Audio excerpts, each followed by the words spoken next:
Time is up for many Americans who relied on extra unemployment benefits during the coronavirus pandemic. Congress has not legally extended that lifeline, but this afternoon, Senate Republicans unveiled a new plan for economic recovery. 17's Karen Waugh is here now to break down what it all means to all of us. For Californians, this is the first week there will not be an extra $600 for those on unemployment. That benefit expired over the weekend, and the new plan offers less money. Yeah, at the end of the day, you got to take care of today. You got to feed your family today. You got to pay PG&E today. You got to keep everything running today. But this should be at least a wake-up call to a lot of us that maybe we're kind of caught, left out in the cold.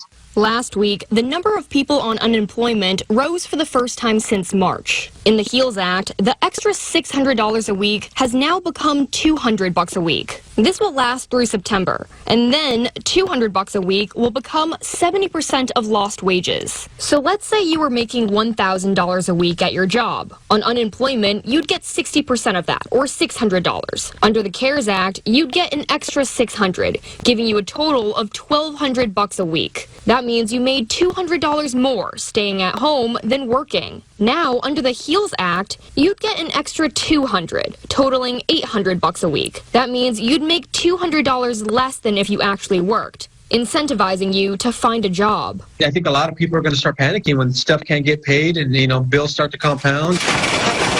The HEALS Act also includes another round of $1,200 stimulus checks for everyone making less than $75,000 a year. This time, the extra $500 for dependents has expanded beyond kids as well. If you're already living paycheck to paycheck, you got to learn how to stop that. So one, you got to budget so you know what's coming in, what's going out, and start to save, but then get creative and find other ways to make income. So with $400 less coming in, financial advisors recommend getting creative with money going forward, like turning hobbies into side hustles or getting temporary jobs in construction or e-commerce, both industries hiring right now. You can also negotiate some bills during this time of need, like rent or utilities. And say, hey, you know what, PG&E, what programs do you have out there that can assist me with my bill? Companies are more willing to work with you. They just need to know. If the HEALS Act passes in Congress this week, stimulus checks could go out by mid-August. In Bakersfield, Karen Waugh, 17 News.